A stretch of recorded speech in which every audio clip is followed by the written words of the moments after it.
ciencia. Profesor, por favor, profesor Godoy, invitemos a participar de la conversación a las profesoras Karen Alfaro y Yanira Zúñiga que nos acompañan el día de hoy. Carla Marchand y Claudio Fuentes nos han pedido que los disculpemos, tenían otros compromisos. Probablemente Carla se podrá reincorporar hacia el final del programa, pero vamos a ver. Por lo pronto, iniciemos la conversación, Víctor. Sí, saludar a Yanira Zúñiga. ¿Cómo estás, Yanira? Hola, Bienvenida. muchas gracias. Sí, bien, estoy bien. ¿Cómo van estos días? Ya vamos a conversar un poco de la actualidad, pero estamos en invierno en Valdivia y en Chile parece que por lo menos hay nubarrones, ¿no? Sí, así es, así es. Un invierno típicamente valdiviano, ¿no? Muy nublado y también el panorama parece en el país tener esas características, muy nublado. Sí, yo creo que hay que entrar en ello. Miguel, yo te iba a plantear que hay un tema, de hecho, y quería preguntarles en realidad a Karen y a Yanira, porque obviamente pueden haber una serie de otros elementos y los han habido. Nosotros el día lunes, de hecho, vamos a tener una entrevista temprano con el defensor público regional Luis a Sotopozo. propósito de varios temas, pero no vamos a alcanzar a tocarlos todos, pero sí a una preocupación que ha ido acrecentándose respecto del ejercicio precisamente de la defensa en el caso tanto de los imputados como también lo que pasa con poblaciones, colectivos sociales que están en una posición, en una situación a veces bien desmedrada en términos de derechos. Hablamos un poco del, del pueblo mapuche, de la situación de la discriminación en general que se puede terminar viviendo en un proceso de, mm, en un proceso judicial, ¿no? En un Sí. proceso normal que debiera ser perfectamente posible de llevar adelante con todas las garantías y sin embargo hay una cantidad de denuncias enorme. Luis Sotopozo, vamos a estar con él el día lunes. De hecho, registramos una conversación ya con él al respecto, así es que ahí hay un gran tema, pero no sé si vamos a poder profundizarlo tanto acá, pero sí efectivamente hay una preocupación a propósito de la población penal en Chile, ¿no? Lo que ha pasado con la cárcel de Puente Alto, o sea, de cómo se ha visto que al final la pandemia devela que no todos estamos en las mismas condiciones, ¿no? O Y hay sea, poblaciones, hablamos un poco de los inmigrantes también, o sea, de cómo hay sectores de la población en Chile que vive de otra manera, totalmente distinta y con agravante, la situación que nosotros podemos estar mirando con preocupación. Eso por un lado. Y por otro lado, el gran dilema del gobierno actual, que se le ha ido complicando, yo diría, no solamente por las cifras de contagio, sino que fundamentalmente porque ha perdido gran parte de la conducción que tuvo en un momento de la crisis y creo que eso también es muy evidente.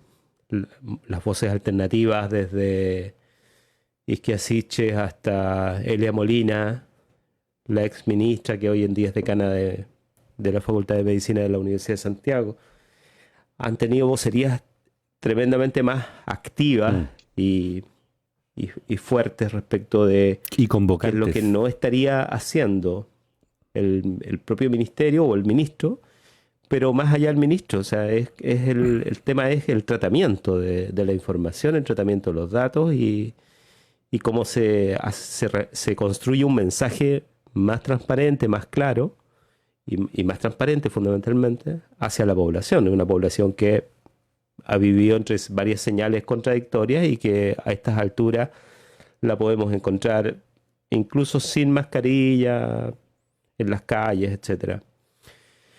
Y eso está pasando. Entonces ahí hay una preocupación adicional en términos políticos que va a afectar este momento y estas semanas. Digamos. No sabemos además la escalada que puedan tener los números en las próximas semanas. Pero todo indica que va a ser exponencial, como dicen los modelos matemáticos, y no solamente lineal. Sí, Y repasemos esas dos sí. preocupaciones. Sí, repasemos los temas. Yo tengo una referida a la modificación del decreto que que impone el estado de excepción en su modalidad de catástrofe. Vamos a ver si lo alcanzamos a comentar en su minuto en detalle. Por lo pronto, la autorización, la prerrogativa del jefe de zona en estado de emergencia de impartir directamente instrucciones necesarias para el control de la pandemia a cualquier empleado fiscal, digamos, de alguna manera convirtiendo a todos los empleados fiscales en una extensión de la tropa militar presente en el territorio y al jefe de zona como la única autoridad. En su versión anterior, por supuesto que las instrucciones debían ser precedidas por una formulación de parte del Poder Ejecutivo. Se ha pronunciado el Contralor en torno a esta materia, se ha pronunciado la Asociación Nacional de Empleados Fiscales. Vamos a ver si tenemos tiempo de incorporarlo en la conversación con más detalle. Yanira Zúñiga, estamos revisando los temas que nos van a comprometer en la conversación esta mañana. Sí, yo creo que efectivamente la agenda de esta última semana ha estado bien caracterizada por Víctor, ¿no? Esta como pérdida claramente de conducción política, aunque no es exactamente un cambio súbito. Yo creo que la pérdida de conducción política se venía anunciando previamente, ¿no? Al ministro Mañalich, que es la cara más visible de la gestión desde el punto de vista sanitario, ha tenido problemas permanentemente para construir un discurso unívoco, tanto en el contenido como en el tono, ¿no? Al ministro le cuesta tener una sola línea y oscila desde un discurso que intenta ser más convocante a un discurso más combativo, con un sobreuso de las metáforas de guerra, ¿no? Que este es otro tema, pero además con un contenido del discurso en cuanto a la política sanitaria que es muy contradictorio. Entonces yo diría que esos dos registros contradictorios que se solapan producen dos efectos. Uno es generar precisamente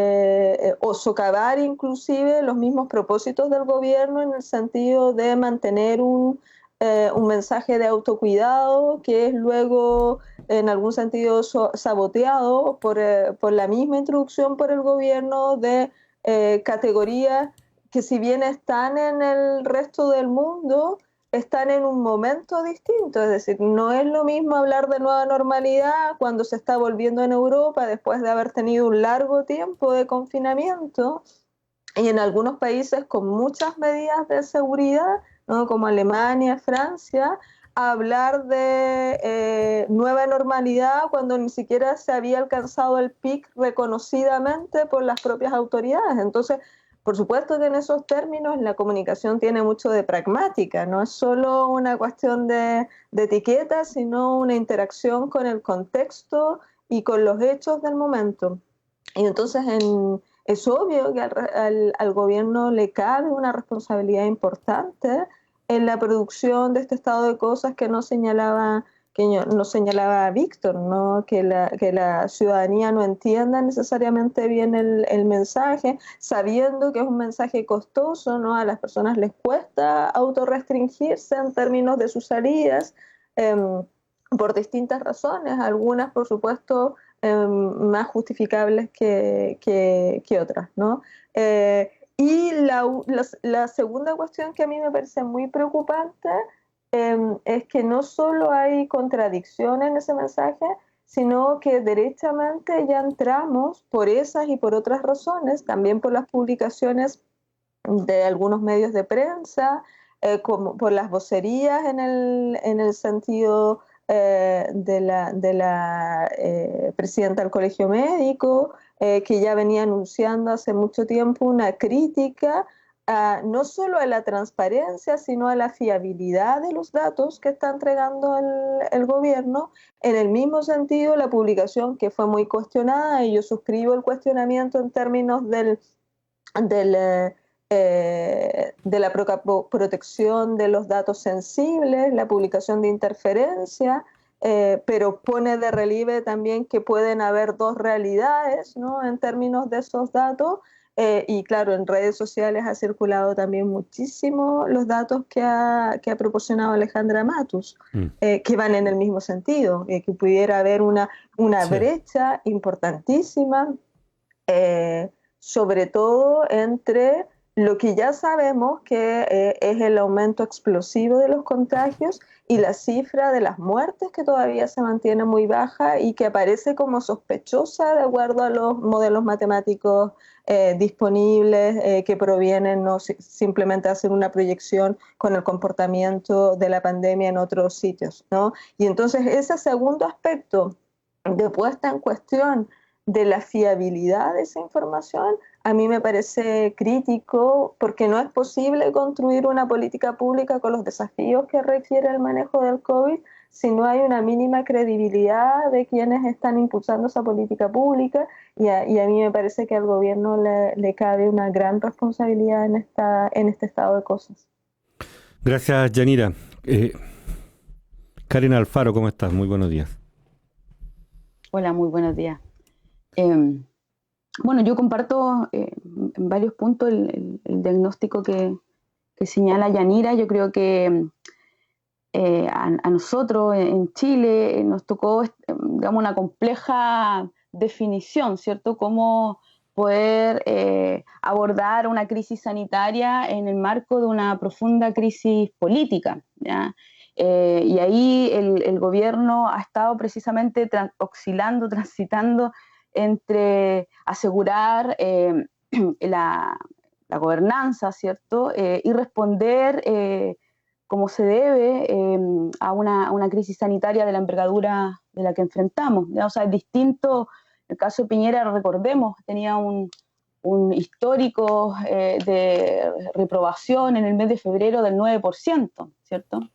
En el caso, sí, ahora alcanza el 25% de acuerdo a algunas estadísticas. Bueno, puede ser cuestionable de todas maneras la forma en la cual se mide estas tasas de aprobación.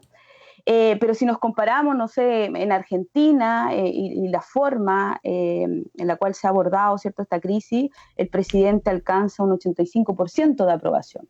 Entonces aquí también hay en el fondo un asunto, yo creo que de legitimidad, ¿cierto?, de la esfera del poder, de legitimidad de la esfera del poder y de las decisiones que se toman desde el poder, ¿ya? Yo creo que el gobierno ha optado precisamente por intentar asegurar el gobierno y no por responder a una crisis sanitaria de manera más rigurosa, ¿cierto? Privilegiando el resguardo de la población y no, como bien lo señalaba Yanira, este discurso de la guerra, sacando, ¿cierto?, a los boinas negras a la calle y otros que más bien ven el peligro en la población, ¿cierto?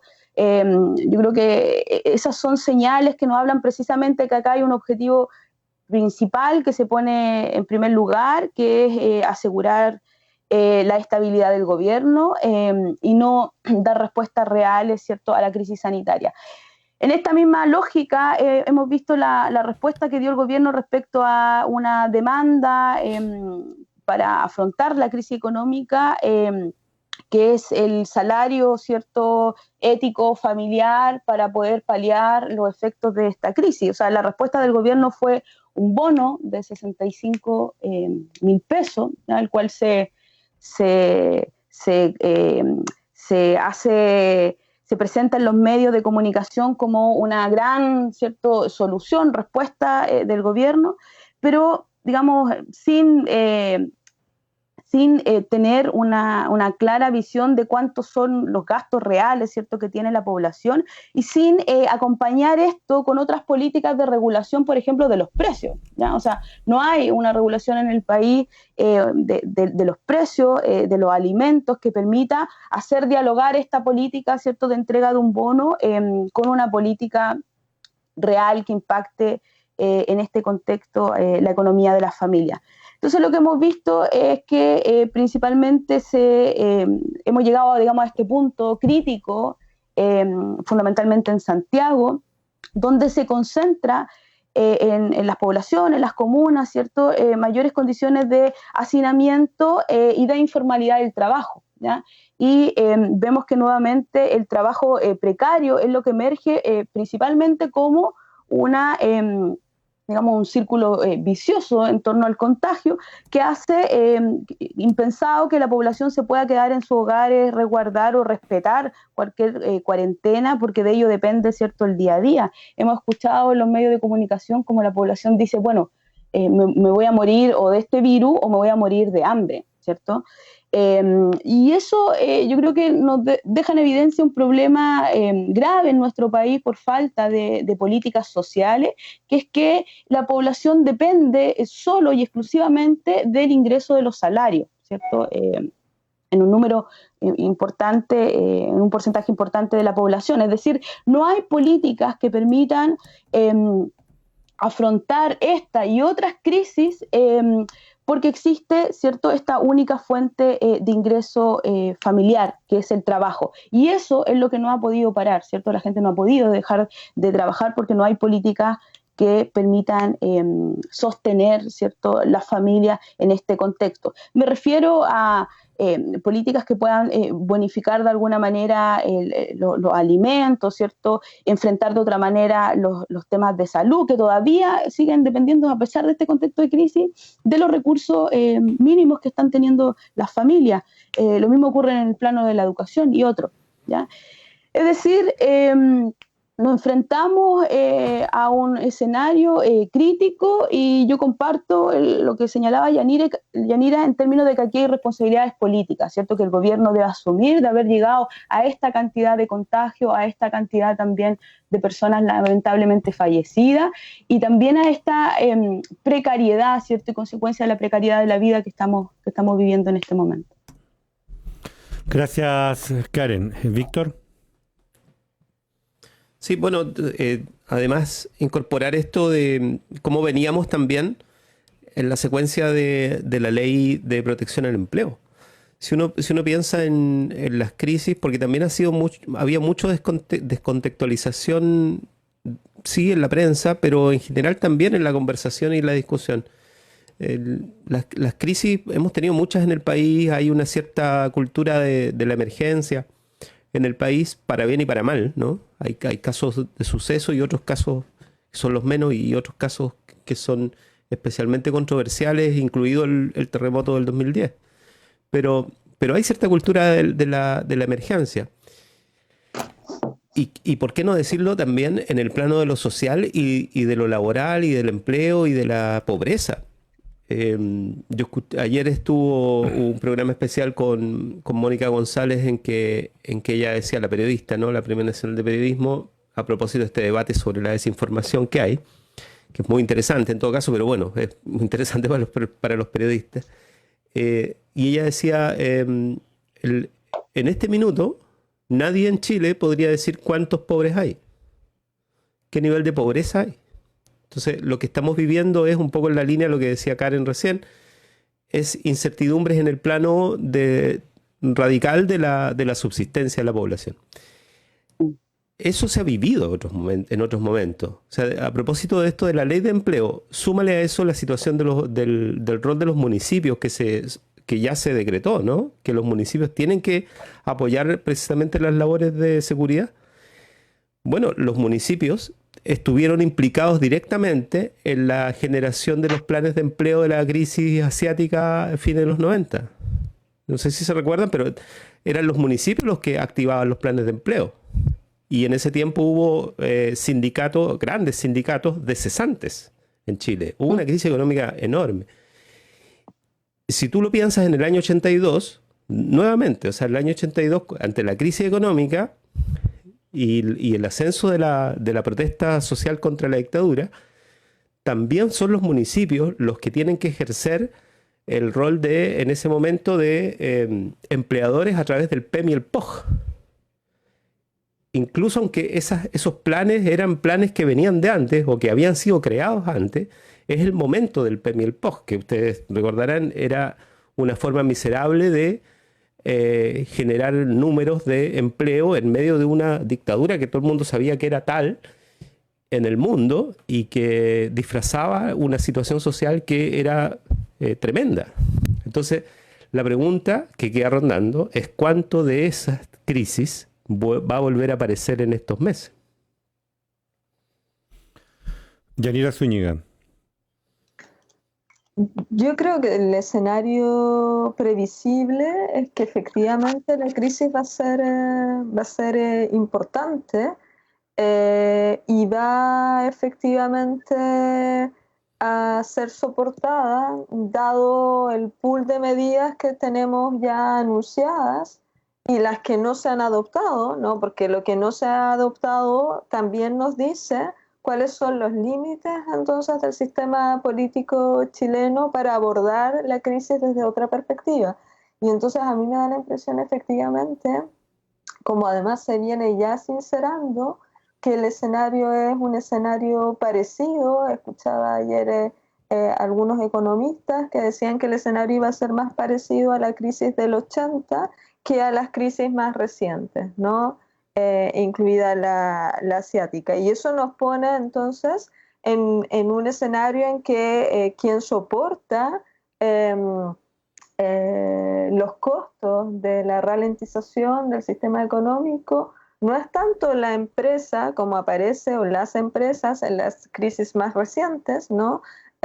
Sino claramente los trabajadores. Es decir, lo característico de esa crisis de los años 80 es precisamente las grandes cifras de desempleo y el impacto entonces en la estructura de financiamiento familiar.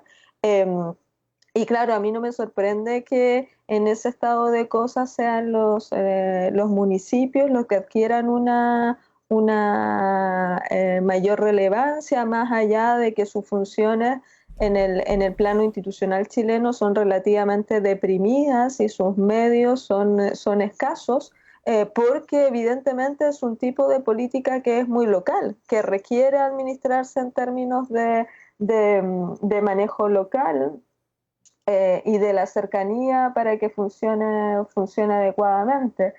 Y yo diría con mayor razón en estos tiempos, ¿no? Que todo el sistema institucional, que además está centralizado, porque no es verdad que Chile tenga una distribución, ¿no?, de los servicios estatales que uno podría decir que le permita a la ciudadanía un acceso universal, ¿no? Desde las cuestiones de infraestructura, ¿no?, de cómo están localizadas a las oficinas, hasta cómo todos los procesos de toma de decisiones suelen estar centralizados en Santiago, por mucho que haya oficinas deslocalizadas en el resto del país.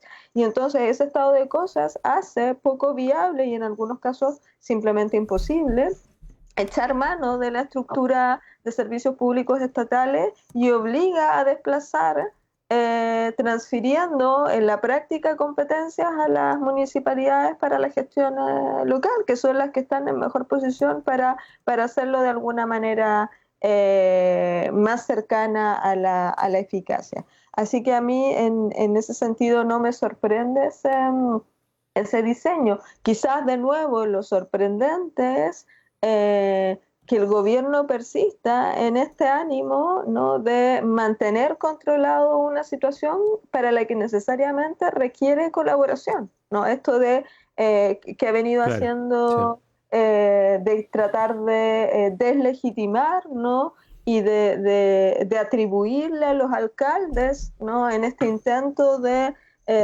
tomar decisiones de manera más colectiva, intereses electorales, ¿no?, o intereses espurios de cualquier manera. Este intento, ¿no?, que ha venido trabajando a través de varias vocerías, ¿no?, entre otras también las del ministro Mañalich, por supuesto que no le sirve luego en esta política que necesariamente va a tener que ser mano más temprano que tarde de articular con competencias locales la distribución de ayudas y la gestión sobre todo del desempleo. Y quizás lo último que me gustaría decir es que yo sí creo que la discusión sobre información y sobre transparencia es una discusión que estoy de acuerdo con Víctor, que suele ser una discusión que se plantea mucho desde el periodismo, pero es una discusión que nos debiera interesar a todos y a todas, porque es una discusión sobre la transparencia y sobre la posibilidad de ejecutar un buen modelo de rendición de cuentas, ¿no? Y lo que nos hemos dado cuenta, creo hoy día, yo en particular estoy bastante sorprendida porque mi percepción de la capacidad que tenía el sistema jurídico chileno de ofrecer cuotas razonables de transparencia en su información pública, sobre todo desde la entrada en vigencia de la ley de transparencia, era más bien positiva, y ahora estoy más bien confundida con lo que se ha venido diciendo, ¿no? Como por ejemplo que las cifras del registro civil no dan cuenta exactamente del número de muertes y que podrían haber otras cifras, ¿no? Claro. A proporcionarse en los próximos días por otros órganos. O sea, ¿desde cuándo? Yo no recuerdo que antes se haya dicho algo así como que las cifras del registro civil no eran confiables respecto de la estadística de defunciones en Chile. Es decir, es eso que se ha ido diciendo a propósito de la pandemia. En el evento que sea cierto es muy preocupante. Es decir, no solo el flujo de información respecto de la forma en que, por supuesto, intervienen periodistas, ¿no? Que son actores protagonistas, diría yo, de la generación de información pública y de control democrático, sino la capacidad que se ha estado reconociendo de entes públicos de no producir información confiable porque es información parcial, porque es información no actualizada. Digamos, esa dimensión de la cuestión, ¿no? Yo al menos no la había escuchado con reconocida de la manera que se ha dicho aquí.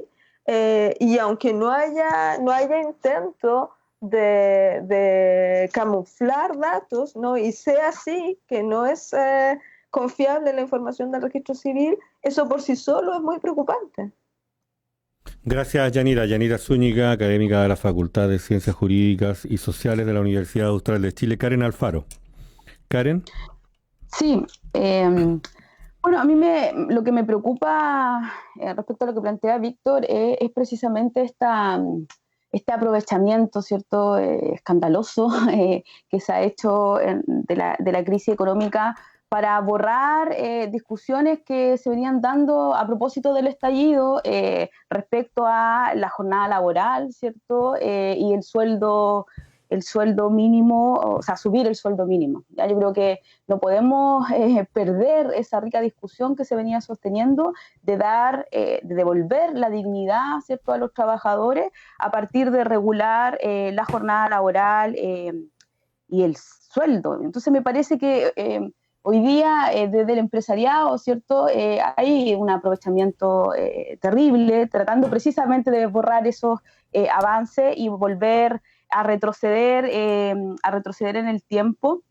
Y ahí yo creo que hay que estar precisamente alerta a estas legislaciones, ¿cierto?, de toma de decisiones en materia legislativa de espalda a la ciudadanía, precisamente por esta razón. ¿Ya? Yo creo que acá esto se pudo resolver de otra manera, no con un bono, sino con un sueldo ético familiar que permitiera afrontar de mejor manera esta crisis, porque la pregunta ahí señalaba Víctor, ¿cierto?, en otras crisis económicas, ¿quién ha asumido los costos? ¿Ya? ¿Quiénes son los responsables de asumir los costos en un contexto de crisis económica? Bueno, lamentablemente en Chile, dada la política y el modelo de desarrollo, esto lo han tenido que asumir las familias, pero de manera distinta y en contexto distinto. ¿Ya? Bien lo decía Víctor y varios economistas, que esto es muy similar, ¿cierto?, a cómo yo creo que más que las características de la crisis en términos estructurales, es cómo la población ha asumido una respuesta a la crisis, ¿ya? Que a partir, ¿cierto?, de enfrentar la crisis económica a partir de un modelo de economía solidaria, ¿cierto?, de redes que ya estaban tejidas a propósito, ¿cierto?, del estallido social desde octubre. Yo creo que eso ha sido sumamente relevante, que hay un proceso, digamos, de salir de la lógica individualista, de afrontar las problemáticas sociales y que se han tejido redes, comunicaciones que nos han permitido afrontar de mejor manera esto por parte de los sectores populares. Pero lo que no hay, y ahí digamos hay una preocupación, a diferencia de lo que ocurrió en los 80, para el caso de los municipios, en estos programas de empleo como el PEM y el POG, es un plan de obras, ¿ya? O sea, esos programas se instalan a partir de un plan de obras viales que tenía la dictadura, que precisamente buscaban potenciar, ¿cierto?, esta ciudad intermedia, hacer caminos, desarrollar, digamos, toda una política de fortalecimiento urbano en detrimento, ¿cierto?, de los sectores rurales.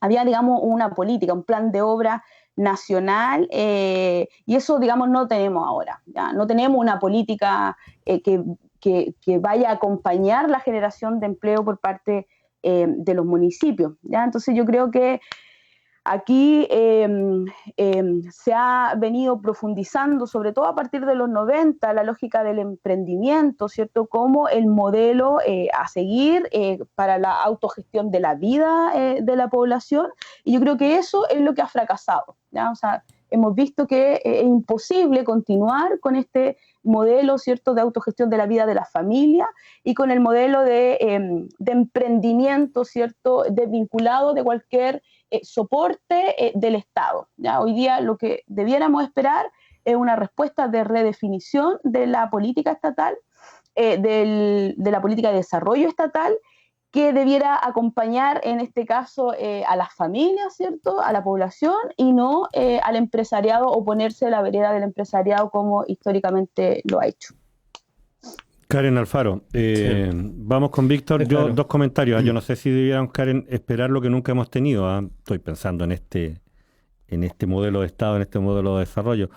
Pero lo otro es, y a propósito de encontrar las cosas siempre un poco más, no sé si peores o no sé, pero yo no dejo a propósito de lo que ustedes están diciendo de cómo se administra la crisis, la atención a la familia, del rol que tienen los protagonismos, incluso desde esa crisis del 82, el protagonismo que tiene esta ayuda social, estas canastas de emergencia, estos programas de auxilio al empleo, no sé si el comportamiento que tienen o el comportamiento que se espera que se tenga en el desempeño electoral de las fuerzas políticas en las elecciones inminentes. Las municipales están aquí a la vuelta de la esquina, siempre tienen, siento yo, protagonismo en eso, por una parte, y por otra parte, a propósito de que alguien podría decir, no, pero mira, tenemos gobiernos municipales de distintos signos. Es precisamente ahí donde la falta de transparencia en la información nos impide ver que incluso eso se administra de una manera discrecional a propósito del signo político de los distintos alcaldes. Sí, los programas de absorción de mano de obras, en tanto revitalización de la política municipal clientelista, creo yo, son un problema para la democracia, por lo menos a mí, que soy un idealista, que me preocupa más de la cuenta, creo. Porque claro, lo importante y lo urgente es llevar comida a la olla. Víctor Godoy. Claro, claro, por eso no es casual que haya este paralelo histórico con la dictadura o con momentos críticos de las crisis últimas.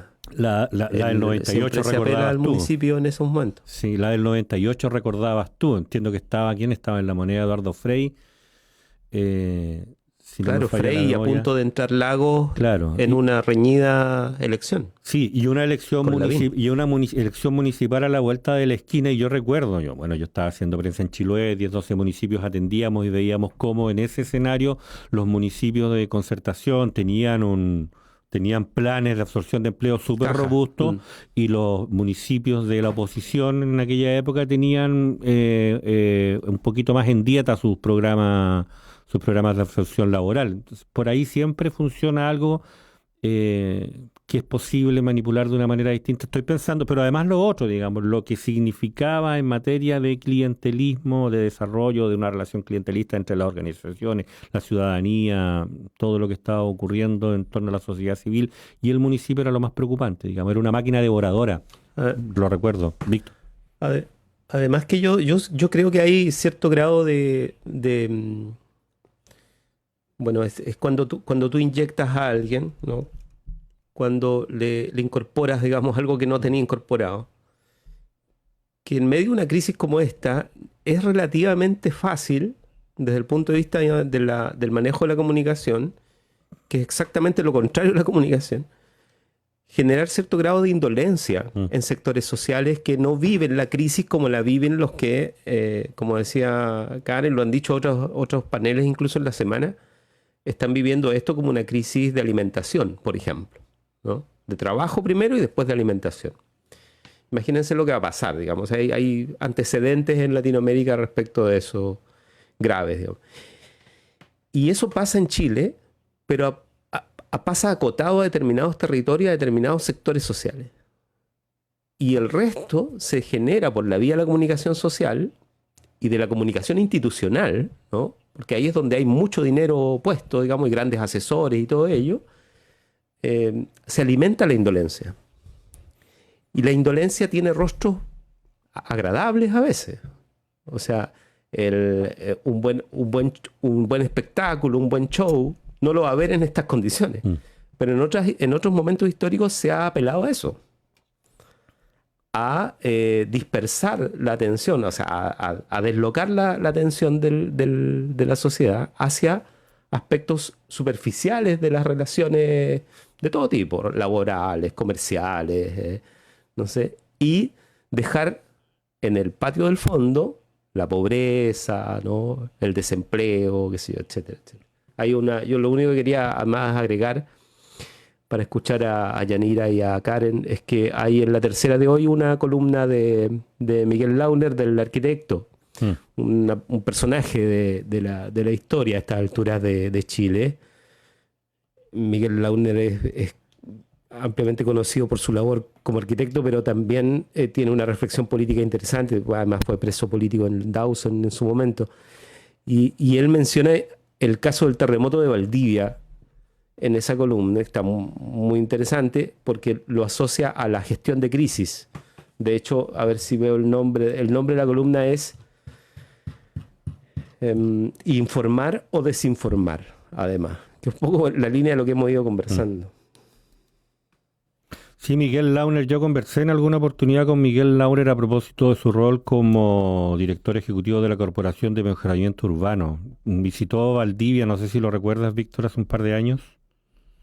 Sí, claro. Bueno, él es Premio Nacional de Arquitectura además, Sí. ¿no? En este año, Sí, el año pasado. y visitó Valdivia, recuerdo, y sí, él hablaba precisamente de eso, del rol que le correspondía a las organizaciones vecinales, al mismo vecino en protagonizar ese proceso precisamente para evitar el clientelismo, que era lo que terminaba depredando la democracia. El vecino participando de la gestión del ministerio, organizado con representantes, sí lo recuerdo.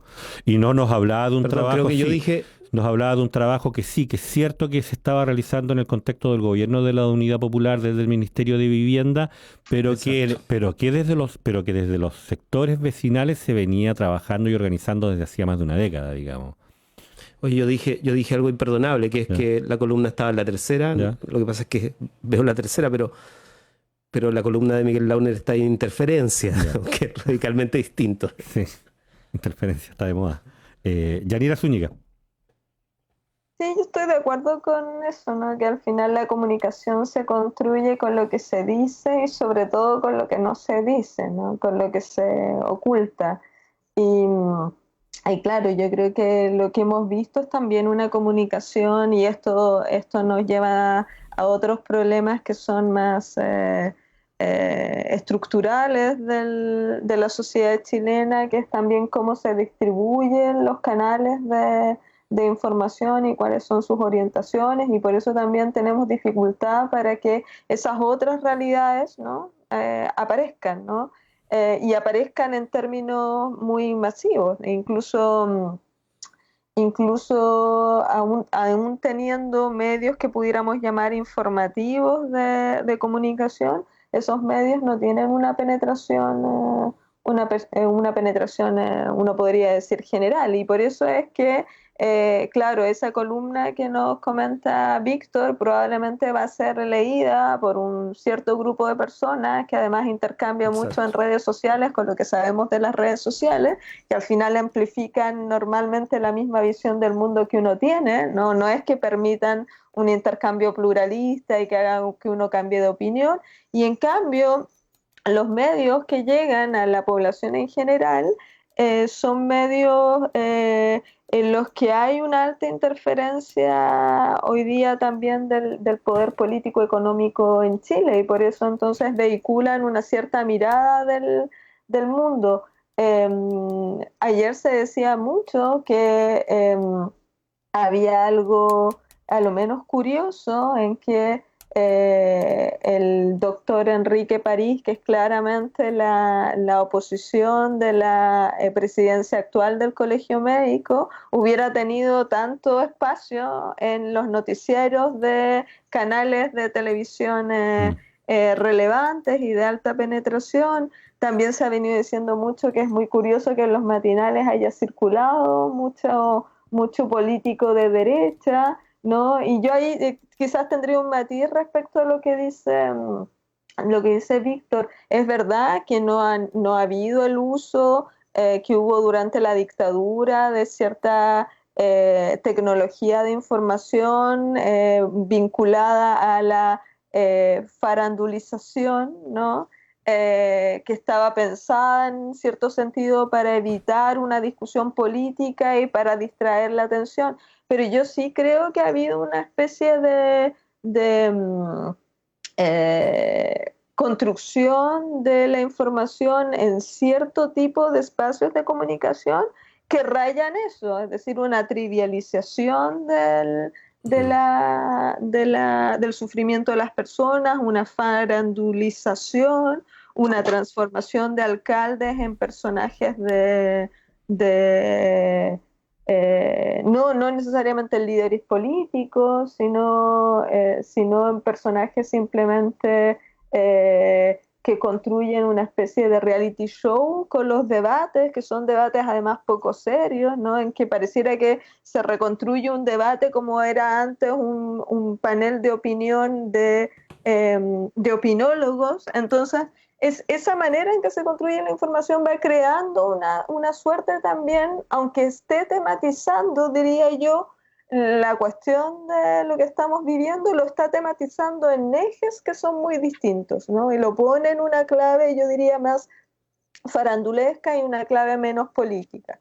Y produce entonces algo de enajenación, tendería a pensar yo, de todas maneras, ¿no? Y eso es lo que hemos visto en los grandes medios en estos días, y la posibilidad de tener una opinión o una visión del mundo distinta, y sobre todo esas realidades locales que ustedes mencionan. Sí, los medios muestran también la realidad, y siempre lo han mostrado los medios nacionales de Santiago. Esta es una cosa que a mí me sorprende en Chile. Yo que he tenido el privilegio de vivir en un par de sitios fuera, nunca he visto una cosa tan así, que la noticia de Santiago sea la noticia nacional. Y entonces, claro, uno reconstruye en regiones la realidad de la pandemia desde la noticia de Santiago, ¿no? Como el aumento de la delincuencia, etcétera, ¿no? Y entonces pensamos también en esa clave, construimos nuestro mundo en la clave de Santiago, aunque estemos viviendo, para bien o para mal, una realidad que sea distinta. Y eso en el caso chileno es ya más estructural, no solo tiene que ver con estos, pero por supuesto que se acentúa en este estado de cosas. Gracias, Yanira Zúñiga. Karen Alfaro. Bueno, yo no he tenido todavía la oportunidad de leer la columna, pero yo venía pensando desde hace ya, bastante tiempo estas similitudes, ¿cierto?, de la crisis, su efecto, la forma de abordar con lo del terremoto, ¿ya? Con lo del terremoto del 60, pensando claro, que respuestas a la crisis pueden ser abordadas de una manera distinta, ¿ya? Justo recordé, y en el terremoto del 60 fallecieron 1.500 personas y existieron 4.350 heridos. O sea, estamos hablando de una crisis sanitaria que dejó en evidencia precisamente una serie de cuestiones y tuvo consecuencias, por ejemplo, en términos laborales, cómo se afectó la industria valdiviana, ¿cierto? Que venía precisamente en un amplio desarrollo, cómo se afectó la vivienda, ¿cierto? Las problemáticas en torno a la vivienda. Y la respuesta que se tuvo en ese momento es precisamente la presencia del Estado en las soluciones, ¿cierto? La Corvi, como en términos habitacionales, ¿cierto? Fue lo primero que comenzó a rearticularse en materia de economía. También el posicionamiento que el Estado tuvo ahí en materia de salud pública, el fortalecimiento, ¿cierto?, del hospital, ¿cierto?, de los hospitales y la base en el fondo del hospital que hoy día conocemos, el hospital regional, se dan precisamente en ese contexto. Entonces, yo creo que lo que bien hizo la derecha desde la dictadura militar en adelante fue crear esta caricatura en torno al Estado y en torno a los deberes del Estado, ¿cierto? Y decir en el fondo que la figura del emprendedor no debiera esperar nada del Estado porque eso sería, ¿cierto?, esperar una especie de regalo, ¿ya? Como esta imagen, ¿cierto?, de que el Estado paternalista no tendría que darle nada a la población, ni a los empresarios, ¿ya? Y mucho se ha polemizado porque precisamente hoy en día han sido las grandes empresas las que han acudido, ¿cierto?, al Estado pidiendo subsidios, pidiendo una serie de regalías, y ahí el Estado parece que sirve, ¿cierto? Ahí para salvar, digamos, a los privados, parece que el Estado debiera estar presente, y ha estado presente también en otras crisis en lógica o en clave neoliberal. Entonces, lo que yo comparto es que precisamente la discusión respecto al Estado que ya veníamos dando a partir del estallido social debiera ser una discusión respecto a cuáles son los ámbitos en que el Estado interviene efectivamente para contener el impacto del mercado en la población, ¿ya? Y en ese sentido, a mí me parece que hoy día es clave, por lo que señalaba Víctor, por la crisis alimentaria, que el Estado debe intervenir en la regulación de los precios de los alimentos, ¿ya? O sea, esa es una acción inmediata que debiera realizarse. También debió haber intervenido en materia del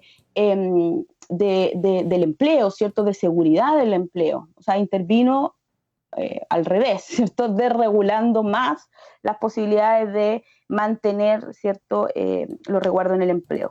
Y yo creo que no hay que olvidar respecto a los empleos municipales, que estos empleos municipales siempre han sido para oscurecer las cifras, ¿cierto?, en torno al empleo y el desempleo, y no para entregar salarios que le permitan a la población subsistir, ¿ya? O sea, en muchos municipios, en lo que se llamó el Cuerpo Militar del Trabajo, que todavía existe en algunos municipios, lo que hacían era que un sueldo mínimo se dividía, ¿cierto?, en 4 personas, precisamente con este afán o con esta lógica más clientelista, que dar una solución real a esta familia, incluso más. Entonces estamos hablando de una generación de empleo precario, de un salario reproductor de pobreza, y no de una solución real, ¿cierto?, a la familia y a la población, que es dignificar el trabajo y dignificar sus vidas a través del empleo. Entonces yo creo que aquí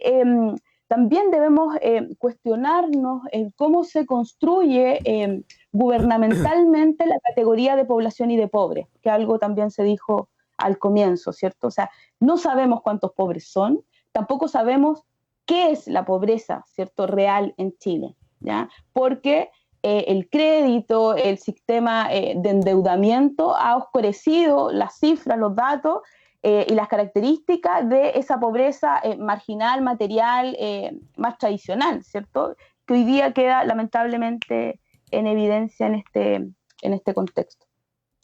Gracias, Karen. Víctor Godoy. Sí, bueno, ahí hay bueno, de hecho la próxima semana, el día viernes, se conmemoran 60 años del terremoto precisamente, y quizás es un buen momento, si es que estamos aquí, de poder hacer un análisis un poco de lo que pasó, porque yo no sé hasta dónde en la reconstrucción histórica se va a hacer énfasis en esto, pero es fundamental, por ejemplo, mirar lo que se hizo en el caso del terremoto de Valdivia con la organización de la sociedad, perdón, en función de la crisis. Mm. Y a eso refiere esta columna. Entonces, creo que ahí es nuevamente donde podemos ver con claridad de qué lado estamos, ¿no? O sea, ¿estamos del lado de la información, de la transparencia, o somos parte del problema en términos de obnubilar, de esconder, digamos, de transformar la realidad en una pantalla de Zoom?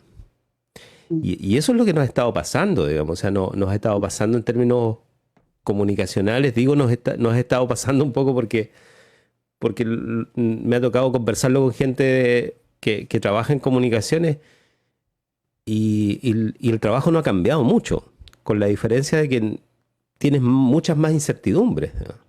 A nosotros nos ha cambiado radicalmente, digamos, estamos mucho más concentrados en estos temas. Pero eso no sucede en los medios de comunicación, que tienen que además subsistir, ¿no? Entonces ahí hay una gran cuestión. Ayer apareció esto de la vocería del ministerio, ya, y creo que comenzamos hablando de ello hoy, bastante más desdibujada. Y eso tiene que ver también con el estado de la cuestión, porque yo supongo que esta incertidumbre profunda ya tocó la puerta, digamos, del presidente. Y eso es algo que no hay vuelta atrás. O sea, creo que Karen lo decía, esto de las cifras de apoyo, hay encuestas que están circulando. Y las encuestas, la prensa, digo, se concentra en la discusión acerca de quiénes son los candidatos presidenciables, ¿no?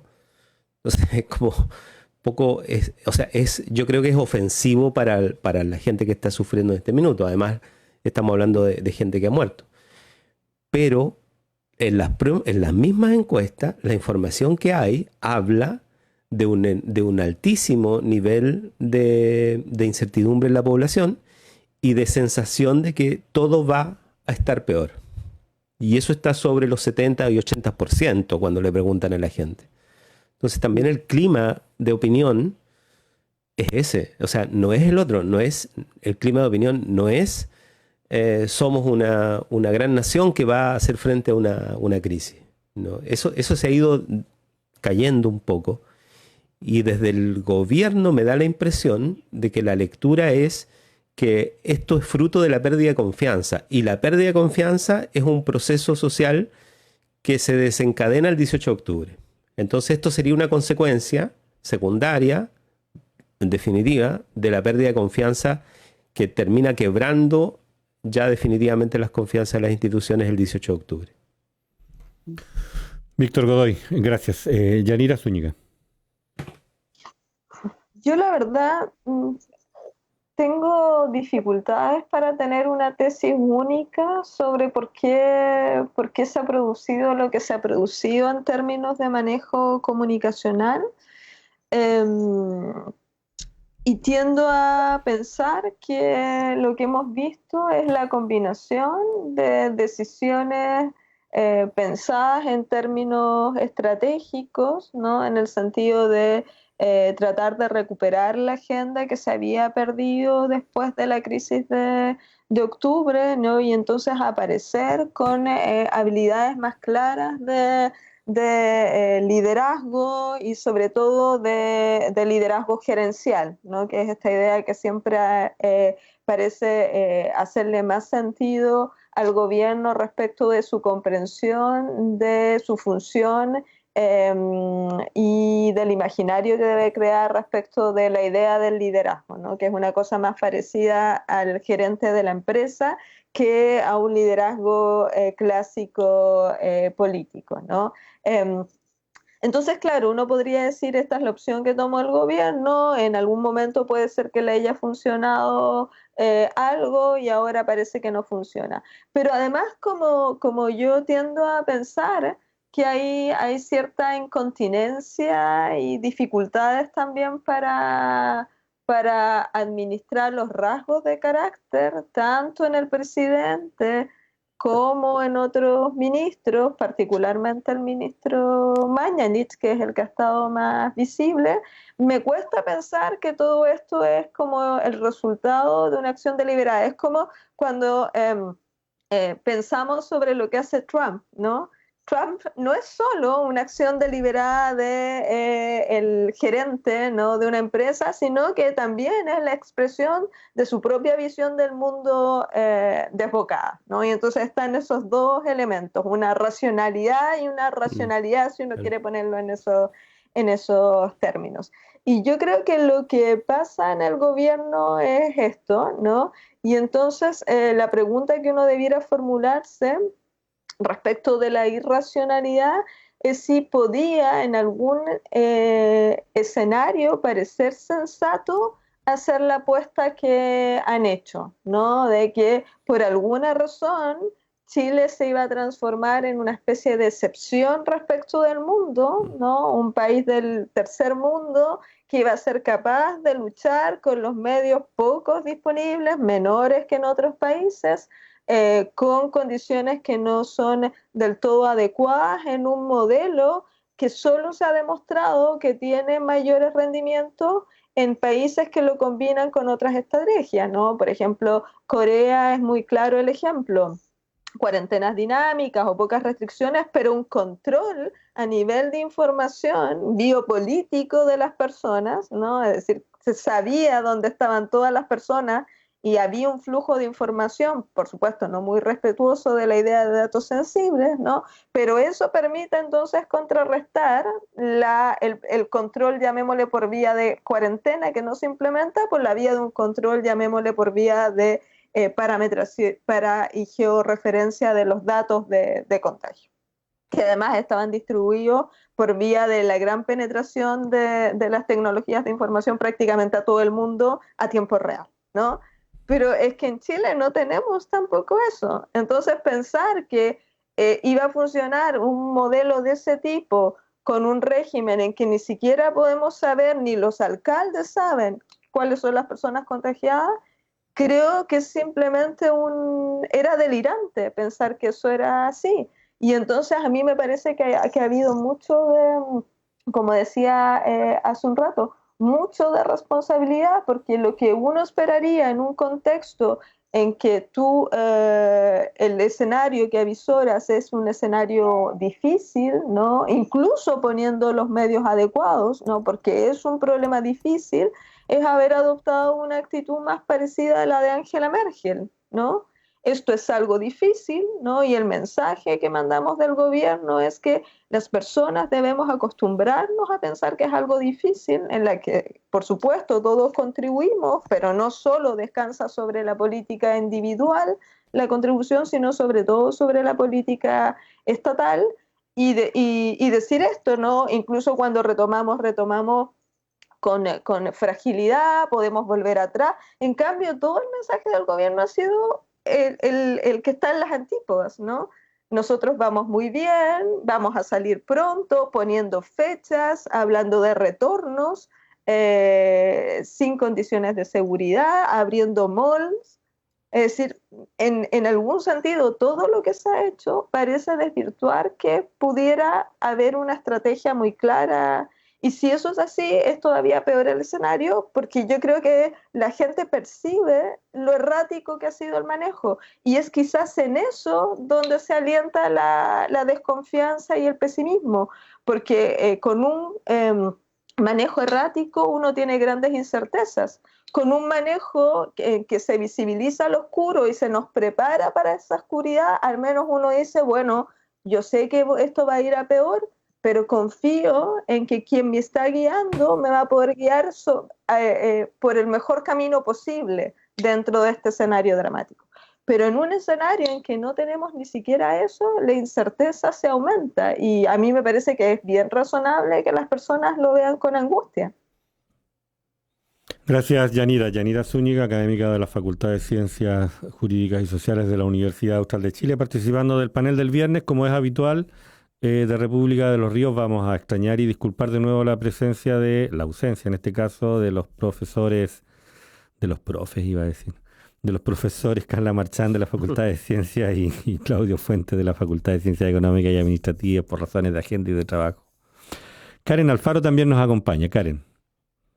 Sí, profe, está bien. Ya, bien, nos acompaña entonces la profe Karen.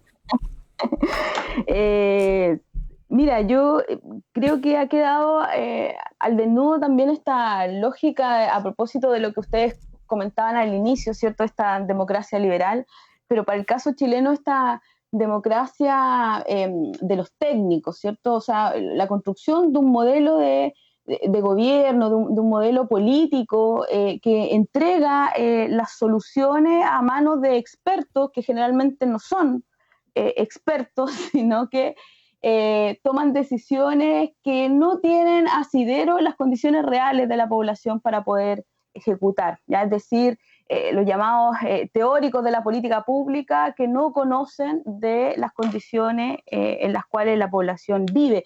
Y eso hemos visto expresado en distintas respuestas que ha dado el gobierno en materia de salud, en materia de educación ha sido aberrante, ¿cierto? En materia económica, y por lo tanto hay, digamos, yo creo una tremenda indolencia de cómo se está operando en materia política, en términos de decisiones en el país, y hay una absoluta separación, ¿cierto?, entre las directrices que el gobierno entrega y las posibilidades reales, no solamente de implementar ciertas acciones, sino de comprender cómo vive la gente, ¿ya? De comprender cómo vive la población. Y yo creo que eso nos habla, digamos, no solamente de las desigualdades sociales, sino cómo se construye la clase política, cómo se gobierna en un país desigual como el nuestro, donde no les ha importado en realidad conocer con mayor detalle el cómo vive la población.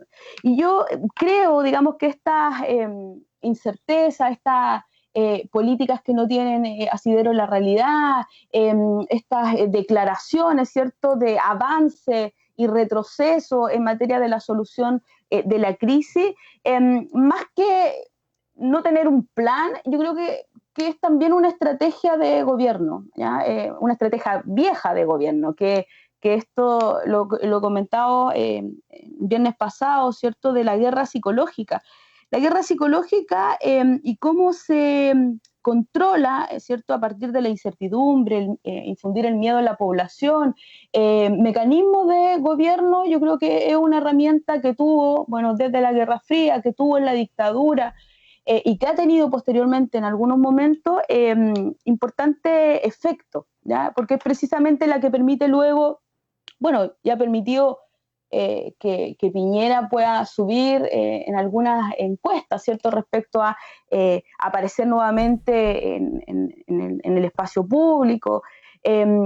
Yo creo que hay algo de esto, ¿cierto?, que el miedo, la incertidumbre es una estrategia para asegurar la gobernabilidad, ¿ya? Entonces yo creo que el tratamiento político público de esta crisis ha tenido que ver principalmente con esa cuestión. Y poner ante todo, yo creo que ahí sí hay una clara estrategia, es poner ante todo, ¿cierto?, el funcionamiento del mercado. O sea, si hay algo que no puede parar, si hay algo que no se puede frenar a pesar de la crisis, a pesar de las muertes, es el mercado, ¿ya? Y eso no habla, digamos, no solamente de la ética, ¿cierto?, de la clase política, sino que también de cuáles son su ideología, sus valores, ¿cierto?, contrario absolutamente a la vida, ¿ya? O sea, que manden a los trabajadores sin protección, ¿cierto?, que se transporten en el transporte público, sin ninguna seguridad. O sea, todo eso nos da cuenta de esta indolencia por parte del gobierno y de poner, ¿cierto?, en el centro el mantenimiento del mercado. Y eso también ha ocurrido en materia educacional, ¿cierto?, cuando vemos que el CIMSE se hace a pesar de todo, ¿ya? O sea, hay CIMSE a pesar de todo. O sea, eso es precisamente, no habla, digamos, de que no le interesa en definitiva la población, sus necesidades, el sentir, lo que ha dicho la propia Organización Mundial de la Salud en materia de los efectos psicológicos para la población de esta pandemia, para niños y jóvenes. O sea, no están los niños primero claramente en esas políticas educacionales. Gracias, Karen Alfaro. Víctor. Sí, está clarísimo ese escenario y como decíamos al principio, cómo esto puede escalar.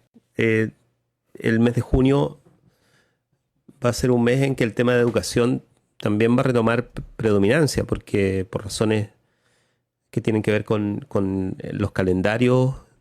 Me han comentado también gente que trabaja en educación, que está en la casa trabajando, que, no sé, pues viven un poco el día a día de una manera bien, bien especial, o sea, como en una permanente emergencia. Además, porque la situación que entienden que están viviendo es una situación en que no logran controlar mínimamente aspectos que son cruciales para la educación, como por ejemplo la dinámica colectiva. Están trabajando con cámaras, con niños en algunos casos muy pequeños, y donde están básicamente los padres además del otro lado, y donde las actividades suman a los padres, etcétera. Obviamente eso no puede suceder permanentemente y tampoco en todos los casos.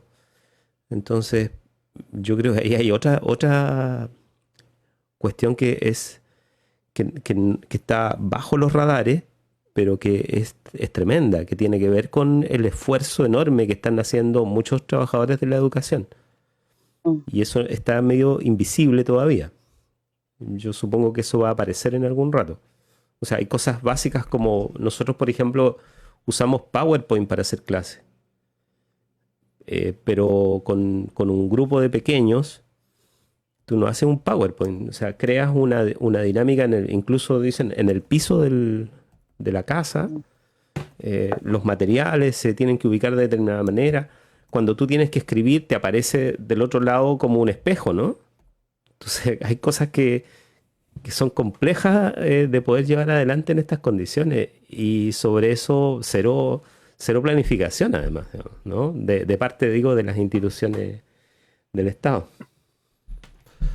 Víctor, nos quedan 10 minutos para concluir la conversación del panel de hoy día. Yo no sé si entramos a tres posibilidades de recapitular lo que hemos conversado hoy día. Yo quería subrayar la modificación al decreto que establece el estado de excepción en su modalidad de catástrofe. En tanto, una de las cosas significativas del procedimiento, del control de esta pandemia, se refiere a la forma en la que todos nos han dicho, mira, las pandemias vienen a quedarse, este tipo de emergencias sanitarias probablemente van a ser parte de la vida, como lo son las crisis económicas periódicas, como son los terremotos, y entonces lo que aprendamos o lo que construyamos de institucionalidad para enfrentar esta crisis probablemente se va a quedar, y probablemente lo vamos a ver volver en ciclos a nuestra vida.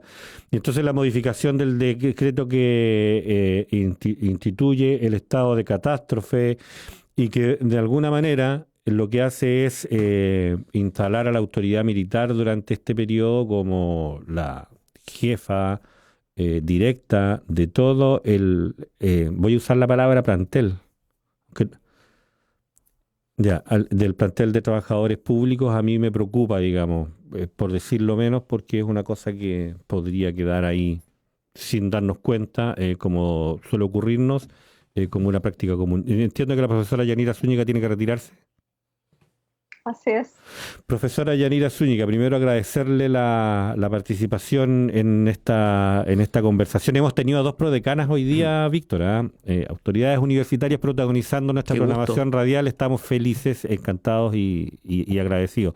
Yanira, estábamos viendo eso, cómo usábamos los últimos minutos o para prospectar lo que se viene o para concluir lo que estuvimos conversando, pero bueno, el tiempo es tuyo, Yanira. Sí, yo quizás solo referirme a lo que tú acabas de proponer como tema, que me parece bien importante porque ha pasado relativamente desapercibido, y esta en el fondo es una reedición, ¿no?, en la que se presentó a propósito del decreto que tú mencionas, las modificaciones, que además fue también accidentado, ¿no?, porque lo tuvo que sacar en principio el gobierno, lo había mandado a la toma de razón en Contraloría, lo retiró porque se dio cuenta que iba a tener objeciones de constitucionalidad por parte del Contralor, entre otras, porque quizás la que más publicitó la prensa era la cuestión relativa a la atribución a agentes municipales de facultades policiales, ¿no? Es una discusión que se ha tenido a propósito de la expansión que han hecho algunas municipalidades también de estas funciones y que tiene una tesis muy clara del Contralor en el sentido contrario. Pero lo que tú dices es también una discusión, no sé si recuerdan esta bien difundida intervención que tuvo Jaime Baza en el Congreso diciendo, mire, uno de los problemas para la crisis social de la manera en que se articuló el estado de excepción es esto de transferir todas las potestades, ¿no?, a este jefe militar, y eso produce además problemas de responsabilidad política porque la autoridad civil le transfiere toda esa responsabilidad que se supone, y ese poder que se supone que lo tiene la autoridad civil, ¿no?, en el sistema chileno, creando una especie de foco de poder al borde de lo democrático, ¿no? Por mucho que esto pudiera estar regulado en la Constitución, está regulado además en términos en que no se puede delegar completamente. Y lo que tú nos mencionas reintroduce ese problema, una especie de delegación completa hacia, en este caso, una autoridad militar de la gestión de funciones civiles, ¿no? Específicamente la función relativa a los empleados fiscales y la función pública en general. Y claro, ahí el Contralor, entiendo, porque no ha visto el decreto, también hizo la observación, ¿no?, de que esto no supone o no debiera suponer ninguna posibilidad de atribuirse posibilidades de reorganización completa de esas funciones, ni mucho menos una transferencia de la responsabilidad que sigue radicada en este caso en el presidente de la República respecto de las decisiones que finalmente se sigan y los efectos que tengan las funciones que ejerza este jefe militar. Pero por supuesto que todo esto indica además que en el futuro se requiere una revisión en el otorgamiento de una nueva constitución de los regímenes de estados de excepción constitucional para darle un carácter más civil y no este protagonismo bélico al que también contribuye este modelo y que ya mencionaba Karen en su intervención. Entonces yo aprovecho de despedirme también y agradecerle siempre por la conversación tan entretenida. Esperamos vernos el próximo viernes, Yanira. Muchas gracias.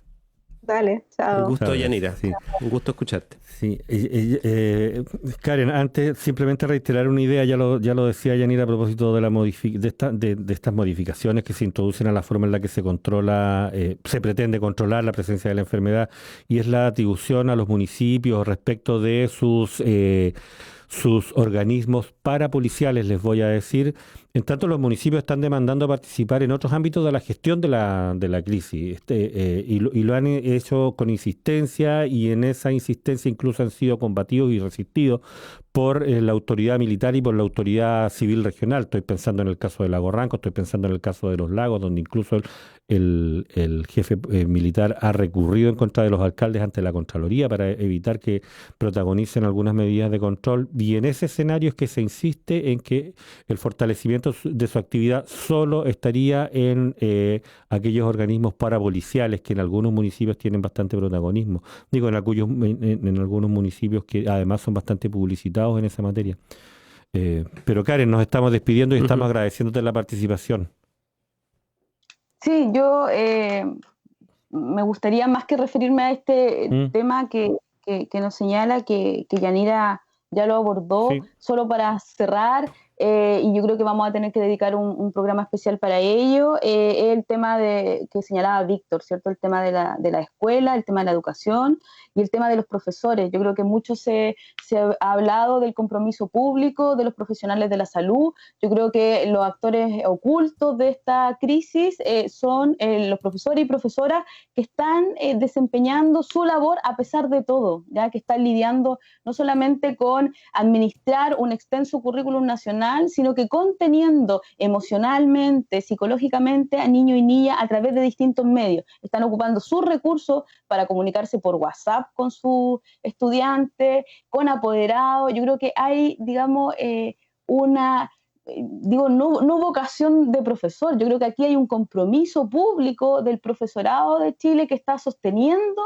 el sistema educacional frente a la ausencia de políticas claras, frente a lo había dicho, ¿cierto?, absolutamente incomprensión de cómo funcionan los colegios, de cómo funciona el sistema educativo por parte de las autoridades ministeriales, y yo creo que amerita que dediquemos un programa especial, porque yo creo que hoy en día la pregunta debiera ser, bueno, ¿por qué siguen funcionando las escuelas? Las escuelas siguen funcionando porque es necesario que padres, apoderados sigan pagando para que el sistema educacional continúe y no haga crisis, o debe seguir funcionando porque es necesario un espacio de contención, no de pasar el currículum, ¿cierto?, sino que de contención, de entregar herramientas para leer el contexto, para poder comprender qué está ocurriendo en la vida de niños y niñas y jóvenes. Yo creo que eso amerita que lo podamos discutir, y que ojalá podamos invitar también a alguien del colegio de profesores, no sé, pero yo creo que es importante visibilizar el trabajo que están haciendo. Sí, sin duda. Karen Alfaro. Mira, oye, Víctor, yo quería simplemente mencionarle a Karen otro tema que nos tiene preocupados y eventualmente hemos vuelto nosotros sobre él durante varias semanas. Se refiere a la situación de menores y adolescentes objetos de medidas cautelares o medidas de protección, procesos en los que el Servicio Nacional de Menores están cuestionados no solo en estos días, sino durante las últimas décadas.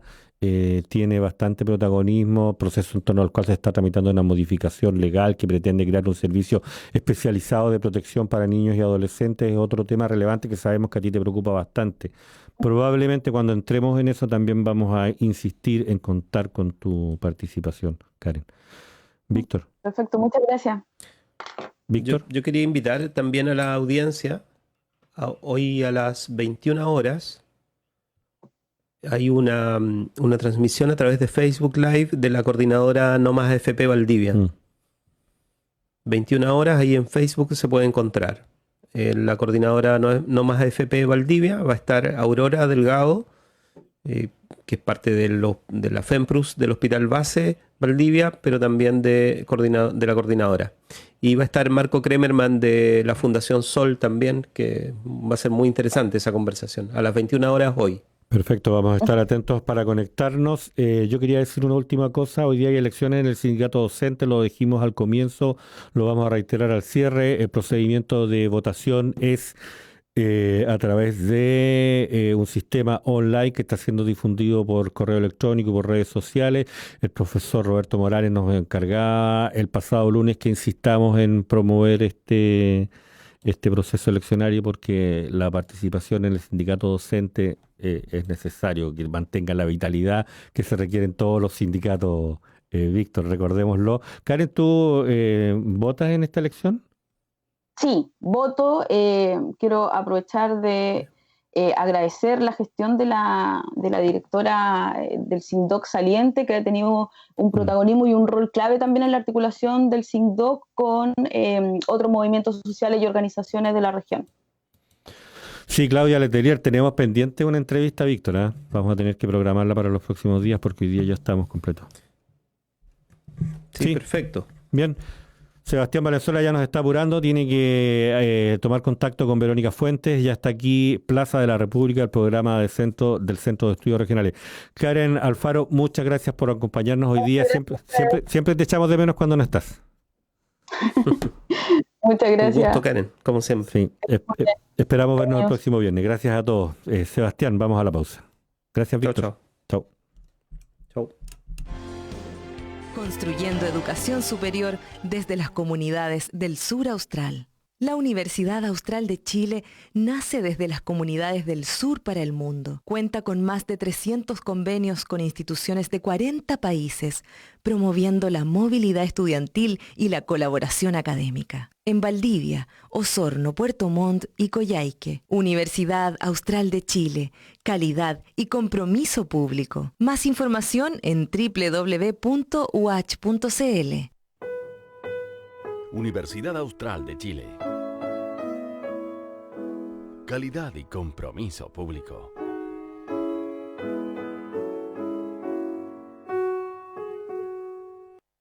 Es la hora 10:02.